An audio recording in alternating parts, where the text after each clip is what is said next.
Okay, MAGA is this really weird, coordinated effort of billionaires and crazy cult Christians. And it's so bizarre to be inside America right now. And you see MAGA's always like, we're a big tent party. It's like a big freak party. And I want to point out to you one of the MAGA preachers, and there's a whole segment of the internet that is devoted to like MAGA Christianity, where it's this real weird hybrid cross of worship of Trump plus worship of God. And this segment of the internet wants to go after theater and theater kids. Play the clip. Rebuke the devil out of your mind. You were not born that way. Young man, you are a man with testosterone, and God has given you the ability to lead and be a head. He called you to be a provider and a protector. He didn't call you to be a ballerina.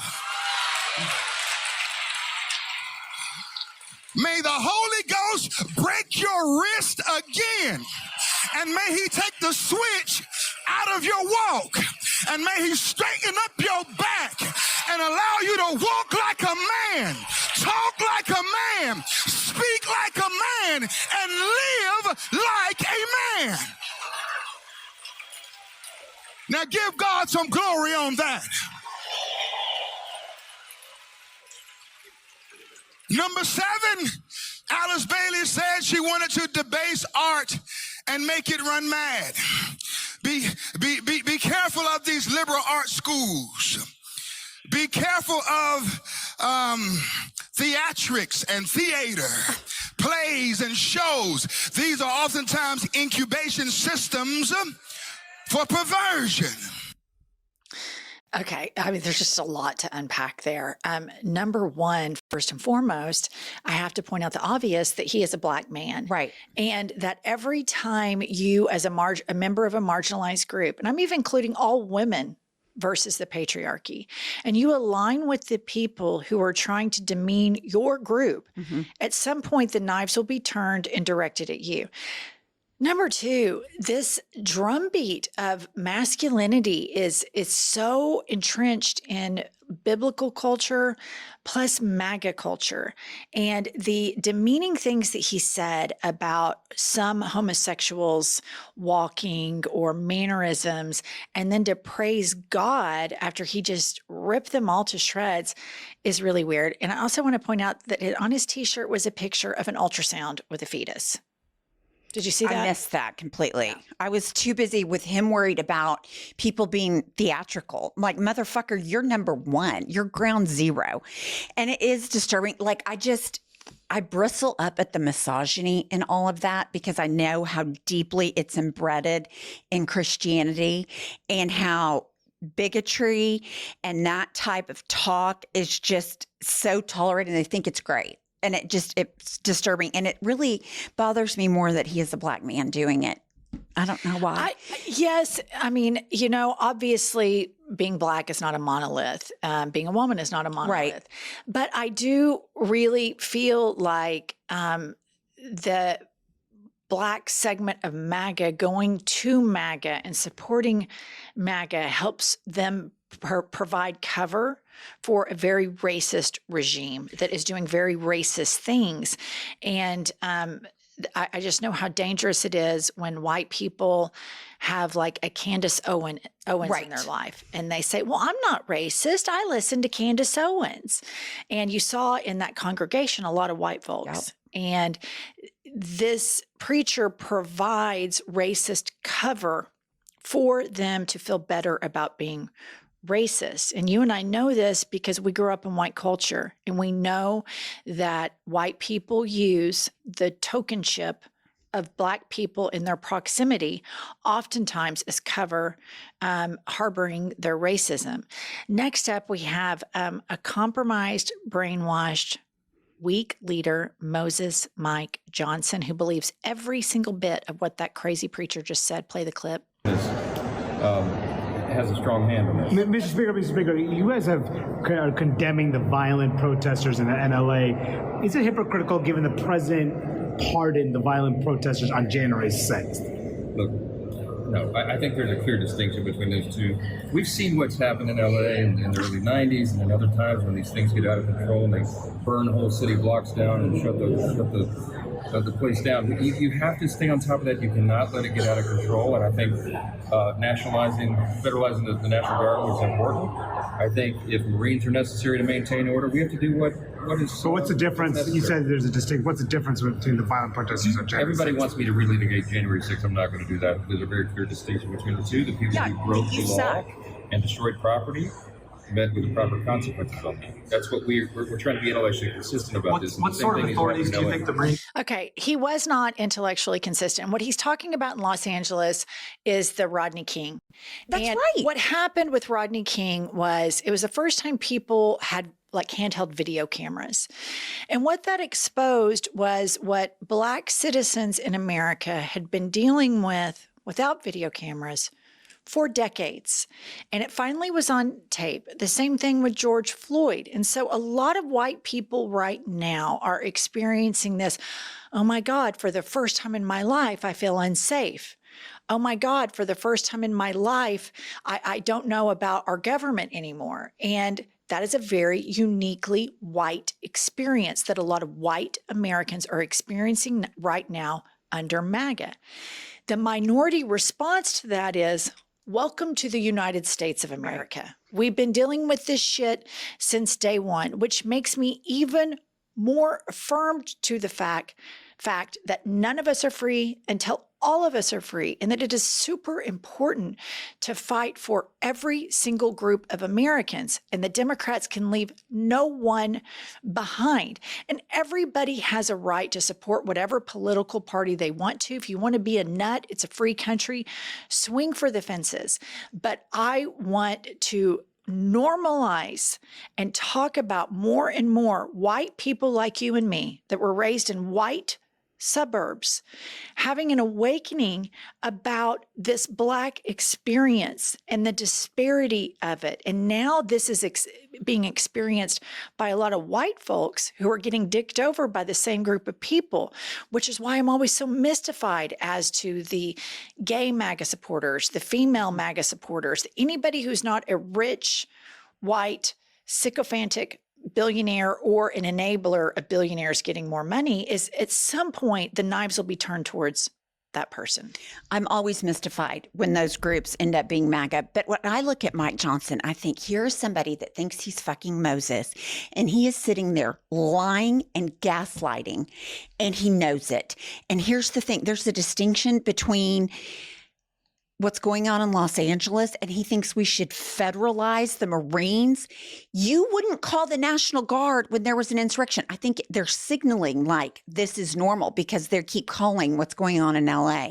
It's a peaceful protest. They keep calling it an insurrection. Or riot. A riot, violence against police officers. They did all that to MAGA, and they still support Trump. They have no credibility, and it's lying, and he is the worst. The worst. And let's just talk about this. These people are so deranged, Pumps.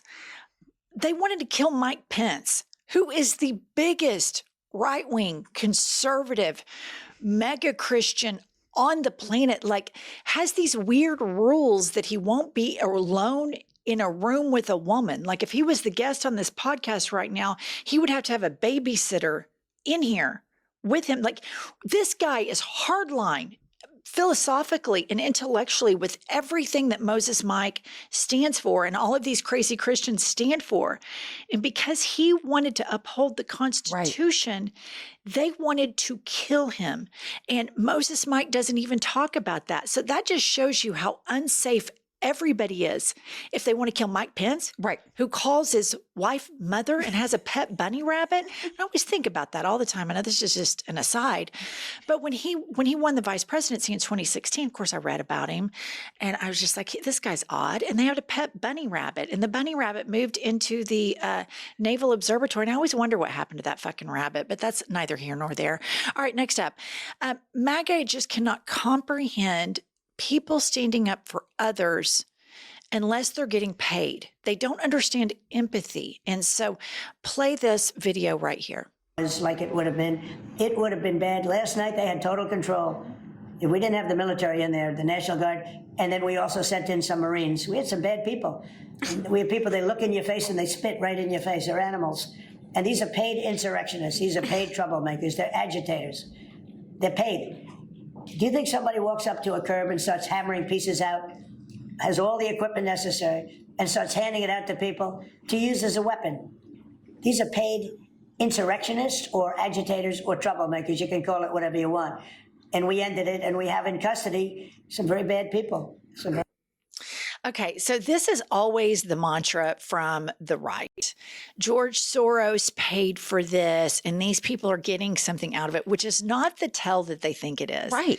It actually is a tattletale on themselves because he's just admitting right there, we're incapable of understanding that somebody would stand up for social justice and human rights unless they were getting paid. Like for them, it's such a crazy idea that people would fight for democracy, that people would fight for marginalized people.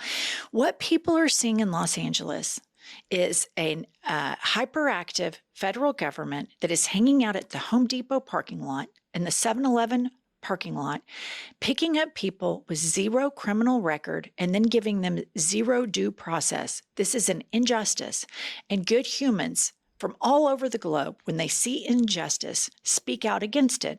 And that's what's happening in Los Angeles. But they can't comprehend that somebody would have that inside them because they are so void of these emotions. They can't relate to it. The only thing for them is it must be transactional. They must be getting paid. People, there was some comment on our Instagram the other day from these crazy like right-wing Republican duo, female duo. And it was like, oh, you fight for the marginalized, but you drive a Land Rover and live in a nice house to us.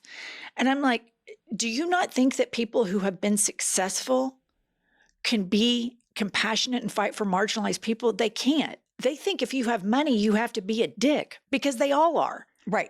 You know, they cannot understand that somebody can vote against their own economic interests for the betterment of the community at large and embrace a all-encompassing idea of collectivism for society. They can't understand it. No, they can't understand it. But I agree with everything you just said, but I have to go off on a little tangent. I want you to go so tired of Trump and all these are bad people. They're doing really bad things. What the fuck are you talking about? Give us some evidence. He has never once told us what these bad people are doing. Well, there's a curb. Well, they broke up a curb. And they spit on people. They're bad people. Have you seen the footage from January 6th that this piece of shit watched from the dining room in the Oval Office and said to the people in the room, I wish my supporters didn't look so trashy. He was worried about the optics of the people that were trying to kill MAGA Mike Christian guy Mike Pence that calls his wife mother. He was worried they looked too trashy. Well, they are too trashy, to be fair. But I mean, like, your people shit in the Capitol and you pardon them. Like, I am so tired of his 5th grade level vocabulary. I am so tired of these blanket statements that never have any evidence, because it is the exact opposite coming out of every single person with the California and LA municipalities, police, blah, blah. I'm just so, when are people going to tire of this stupidity? God, that's a great question, Pumps. I'm ready for that. All right, next up, put up this post. The Secretary of State, Marco Rubio, wants to wish Russia National Day, and he sends them like his regards and his support to Russia and the Russian people. And the account Anonymous retweets this post and writes, "The employees congratulate their employer." And I thought that was so well said. I mean, this is insane. This is the equivalent of like the United States saying, hey, happy Saddam Hussein Day. You know, like, it is utterly insane how obsequious all of these MAGA men are with Russia. The Trump administration is far, far, far more difficult and tougher on left-wing and centrist Americans, AKA people that aren't in the cult, than they are Russians, which Vladimir Putin, you want to talk about somebody who's playing 5D chess? Yeah. It's him. He knew how to get in, and which brings me back to the first part of the video. Vladimir Putin and all of his KGB agents said, how do we get inside the American psyche? Who is the dumbest? Who is the easiest to manipulate? How can we do it? And they went straight to a rally, just like what that preacher was talking about right there at the very first video. And then they went to the NRA. And this has been a well over a decade-long psychological warfare campaign where his end game was, Vladimir Putin, to get America to tear each other up without him having to send one missile or one troop over here. And I think to date, it's being pretty successful considering what Marco Rubio just posted, what Tulsi Gabbard just released, this crazy propaganda reel. Exactly what Russia's saying. Nuclear war. It's just crazy. But let me play you this final clip. Treasury and state were rolling out new sanctions designations every few weeks, much of last year. How many new Russian entities have you designated under your sanctions authority since January? I will get back to you with that number. The answer is 0. Yep. How many entities worldwide have you sanctioned for doing business with Russian companies in ways that undermine our sanctions and export controls? I will get back to you with that number. I believe the answer is 0. I hope I'm wrong. I'd love it if you'd get back to me and tell me I'm wrong. But the PRC is helping Russia's defense industry by providing dual-use components and advanced technologies. Okay.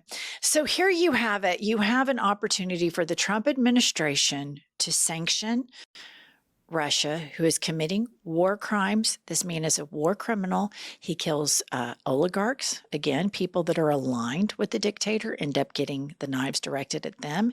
He kills children. He kills political opponents. This is a horrific regime, Russia. And the United States of America, the federal government, the president and his cabinet, bend the knee to a very weakly positioned Vladimir Putin. They can't stand up to him because, in my opinion, Putin has owned Trump for years and years and years. That's my opinion. If you look at how transactional he is, how much money trouble he's had over the years. Anyway, what I want to say is the same thing about the black pastor. Scott Bessent, do better. You are a gay man. Do better. And here's what I'm so sick of. I'll get back to you on that. It's your fucking job to know. That's your job. If I walked into the courtroom and a judge asked me a question, I said, I'll get back to you. He'd be like, no, that's your job. These people get off the hook with their stupid word salad. Pete Hegseth cannot pour piss out of a boot with directions on the heel, and they just allow it. I'm so sick of it. I'm so sick of it. Pumps, I share your frustration completely. Every single thing you just said, it is so maddening how incompetent and how the incompetence is constantly on parade with these flea bag, bottom-feeding parasites that are sucking off the American taxpayer and the millions of dipshits that go along with this because they don't have any moral courage. All right, that's all we have. You guys have a great weekend, and we'll see you later.